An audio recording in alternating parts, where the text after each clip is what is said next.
I heard the engines, and there's nothing like the sound of the engines, and I started to get goosebumps.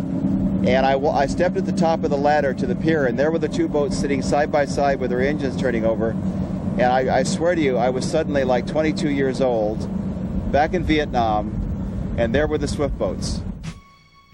While the Coast Guard retained numbers of WPBs for stateside search and rescue, the Navy left nearly all of its swift boats in Vietnam. But thanks to a twist of fate, PCF1 and PCF2, the first Swifts delivered to the Navy in 1965, still flew the Stars and Stripes. For over 20 years, the old boats had been assigned to a Naval Training Unit in the Panama Canal Zone. Seemingly forgotten, PCF1 and 2 trained foreign naval crews and conducted occasional patrols, waiting patiently in the tropical sun for eventual disposal. But before PCF1 and 2 could keep their date with the scrappers, fate stepped in once again. During a 1994 inspection trip to the Canal Zone, Deputy Assistant Secretary of the Navy Wade Sanders discovered the old boat's pierside at the Rodman Naval Station. An ex-swift boat sailor himself, Sanders immediately recognized the old PCFs as the last of their kind. Soon, the aging Swifts were transported to the Naval Amphibious Base in Little Creek, Virginia, where a complete overhaul and restoration program was put in hand.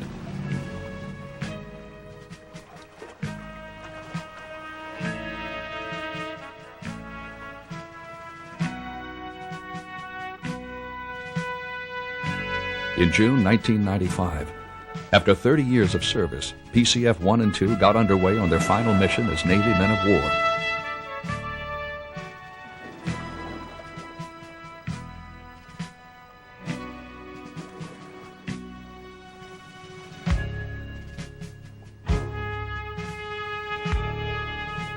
Manned by a mixed crew of active duty and Vietnam veteran sailors, the old boats embarked on their last patrol.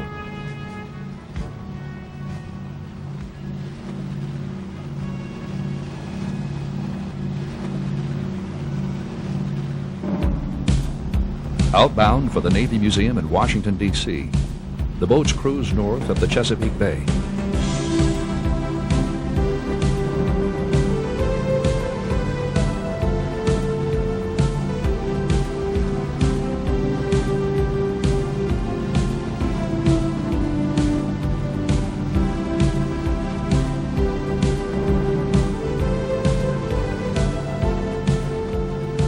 For modern-day crewmen and brave sailors from a war long past, it was a journey filled with joyous exuberance.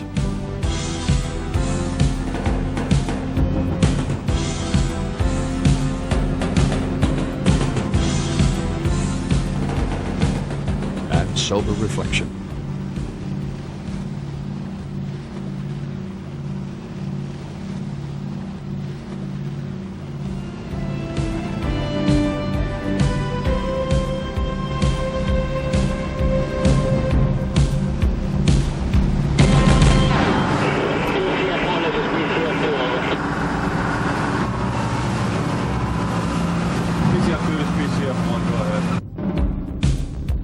After an overnight stay at the Navy's Dahlgren Weapons Station, the Swifts made their way up the Potomac River, passing historic sites and national shrines.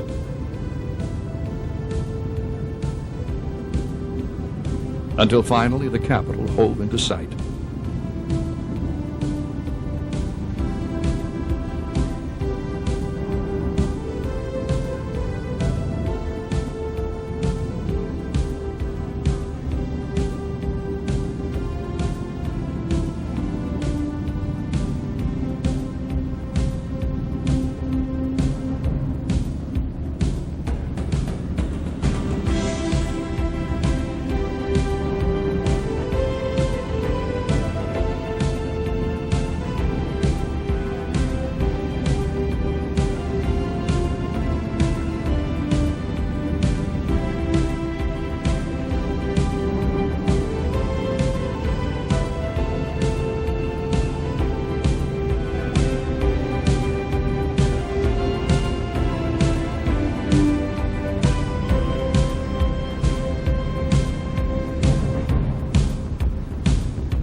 With diesels throttled back, slowly, almost reluctantly, PCF1 and 2 made their approach to the Navy Museum Pier.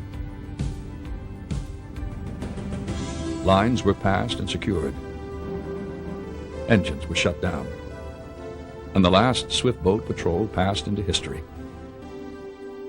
Traveling from across the country, hundreds of ex-swift boat veterans gathered for one last look and a final moment with the little warships that had served them so well.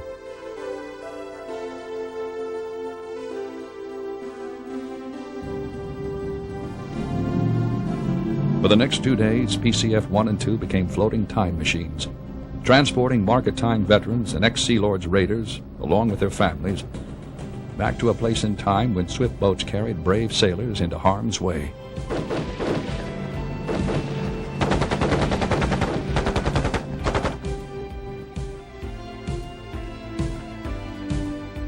All too soon, the rides were over, and on June 17, 1995, the swift boat saga drew to an end.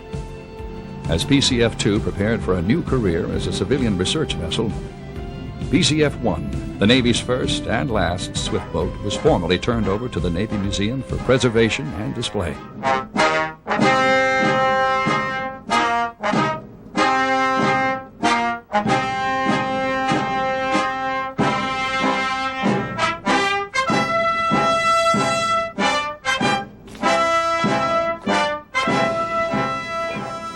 The symbol that will exist with the placement of this swift boat will be to symbolize the courage, the initiative, the imagination, the sheer guts of the remarkable crews that sailed and steamed in that craft. Every time that I look in the museum at that swift boat, those are the thoughts that will run through my mind as I salute you for your tremendous contribution.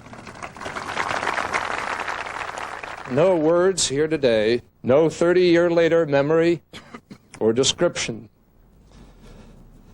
will ever convey the sight and the feeling of 6 or 10 or 12 Swifts, engines throbbing, radios crackling, guns thundering towards the riverbank, moving ever closer into harm's way. But that's not all that it was. We sunbathed and we skinny dipped. We traded sea rations for fresh shrimp, and we left our Vietnamese recipients of Uncle Sam's technology grinning from ear to ear as they believed that they got the better of the deal. When we broke the rules, which we never did, of course, Admiral, we would say, what the hell can they do? Send us to Vietnam? And through it all, we never forgot how to laugh. The times we lobbed raw eggs from boat to boat. The great flare fights that we had, ultimately lighting Bill Rood's life raft on fire. And of course, pet dogs that didn't understand English or Vietnamese for don't do it there. There were as many moments of humor as swift boats and sailors. And we exulted in the beauty of a country that took us from glorious green rice paddy, black water buffalo caressing the banks of rivers, children giggling and playing on dikes, sampans filled with produce going to market, that suddenly took us from innocence and tranquility deep into the madness of firefights, chaos reigning around us, 50 calibers diminishing our hearing, screams for medevac piercing the radio waves, fishtailing rockets passing the pilot house, all suddenly to be replaced by the most serene, eerie beauty the eye could behold, and an awesome sense of survival. We lived in the daily contradiction of living and dying. We never looked on each other as officer or enlisted, as Okie or Downeasterner. We were just plain brothers in combat, proud Americans, together with our proud vessels who answered the call. We loved these boats, even if we abused them of necessity. And the truth is, they loved us back. They never let us down.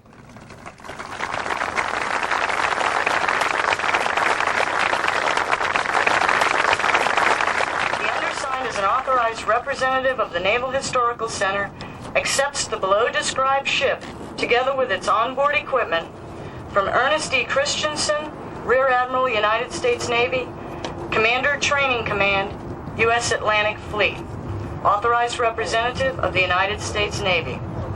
Signed for by Dr. William Dudley, Naval Historical Center.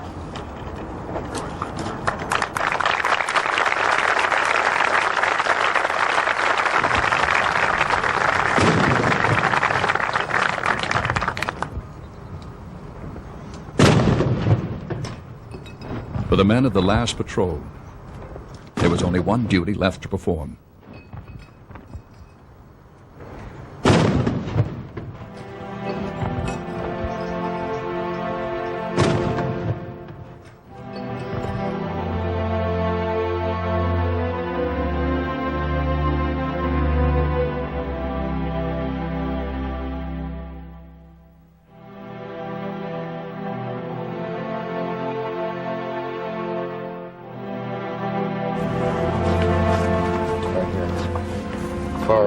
Goodfellow. Young man, about 26 years old. He's actually a little older than I was at the time. Had 3 years of college. He's my second-class engineman on the boat. The lines.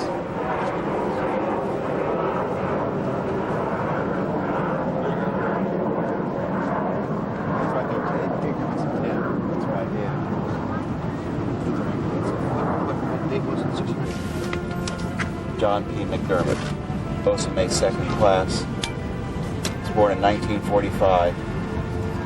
I think he was 21 years old. 22 years old. That's our man. Yep. It's John.